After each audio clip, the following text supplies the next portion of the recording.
it. I'll stop sharing.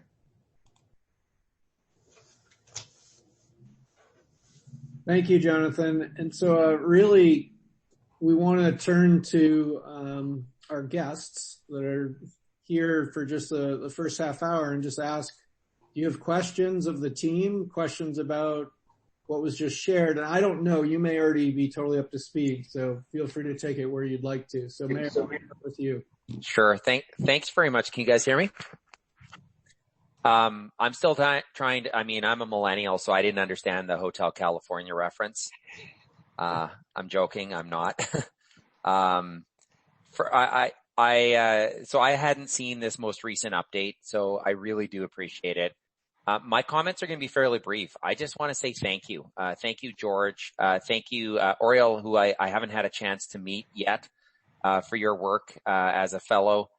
And thank you to Harvard, Bloomberg. What an incredible opportunity for Winnipeg that we've been afforded.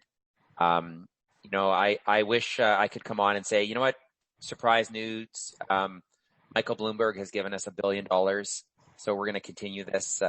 That obviously isn't the case, but what a gift he's given, and what a gift that Harvard and the expertise at the table has given our community. And so, I just want to say thank you. And, it's as Jonathan mentioned, the world has changed a lot since we began this process last year. And Jonathan did a great job, as always, kind of articulating some of the events that have happened in the world and how they've affected us here in Winnipeg. That being said, the dynamics of making sure we get the right resources to people at the right time, that's ongoing.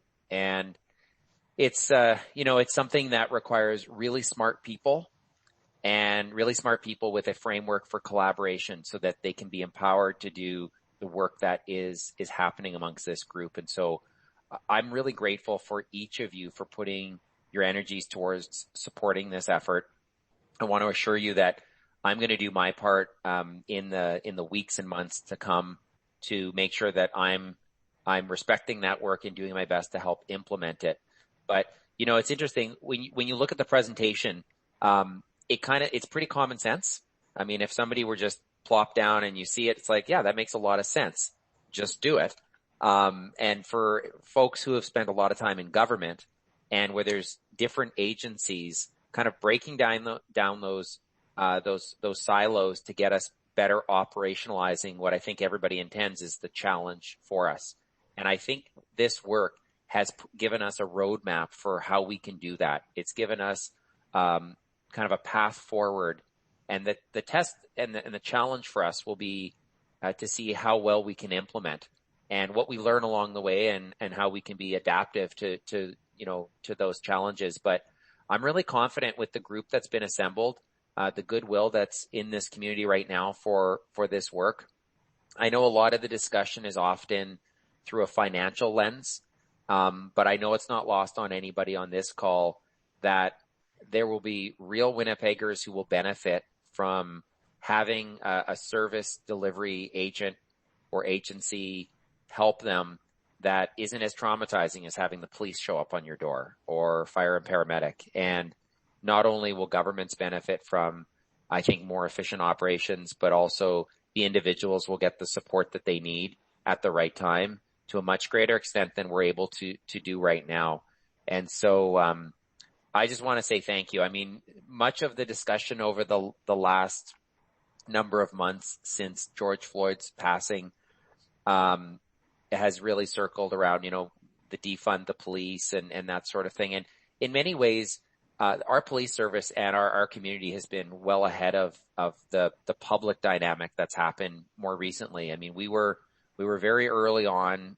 This initiative is one case in point where we're trying to better reallocate resources so that they can be more effective in the community. And I just want to say thank you. And I hope the rest of the update goes well. I think we'll be looking for this administrative report and update to be made public. I think the plan is in November, so that it can go through Executive Policy Committee and then ultimately up to Council.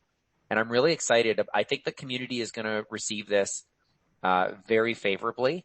And I'm optimistic that not only will we be able to operationalize it or aspects of it going forward, but also I think other communities, many of our friends throughout Canada and the US that are part of this network that Bloomberg Harvard is affording us all may be able to benefit from your efforts in this initiative. And when you think about that, just if you think about the impact that this will have on a person who will have a different service, get them the help that they need in a time of crisis, you should take a lot of pride in knowing that your work is making a real difference. And that's why we're all here. We're not working on these efforts, and we're not in our roles for fame or fortune.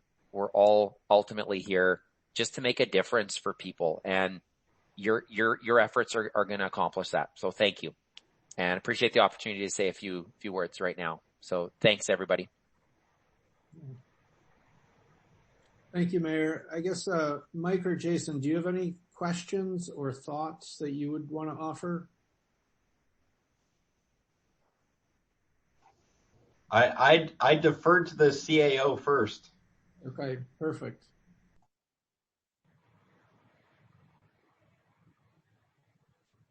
You caught him off guard. Thanks, Jason. Thanks for the deferral. I'd also echo Mr. Mayor's comments and then thank Bloomberg and the Bloomberg and the Harvard Initiative for all this work. And Oriel, I've read your report and it's tremendous, and I really appreciate all your involvement with the group. And to the entire group, thank you for your efforts.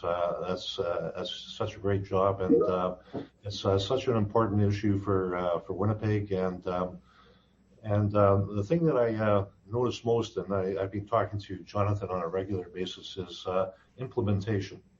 And certainly we've got an excellent amount of work that's been done here, and some very supportive information in terms of how Winnipeg can move forward.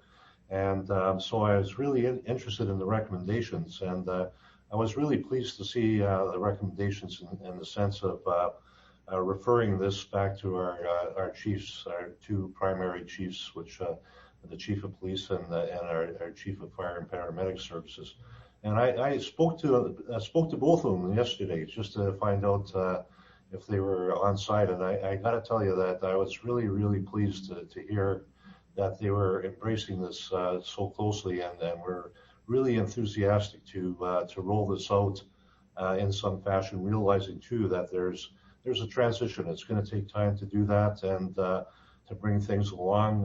We're early in the concept of 211 in Winnipeg, and but still it's begun with the efforts of United Way, and I see that as a huge opportunity. But not only that, with the PACT discussion that certainly Oriel brought forward and his analysis, and being used in other jurisdictions and municipalities across Canada is something that's really caught the interest of our police group, and I know Cam has been very much a supporter of that, and has kept the chief of police up to speed on that piece as well. So honestly, I'm looking forward to the implementation. And I think we have to collectively, as an administration and public service at the City of Winnipeg, cast our support for implementing this and moving it forward and keeping the agenda right in front of us, because I think this is a tremendous solution for us. It takes away some of the concerns going out in terms of emergency versus non-emergent type calls, and will allow our police and fire services to provide their efforts where they're most needed, and especially when we're facing challenges with resources, both financial and personnel resources during COVID and also going forward. So on that note, I thank you all. I thank everybody in the Bloomberg Harvard Initiative. It's been tremendous, and appreciate all of your efforts, and looking forward to the future. Thank you.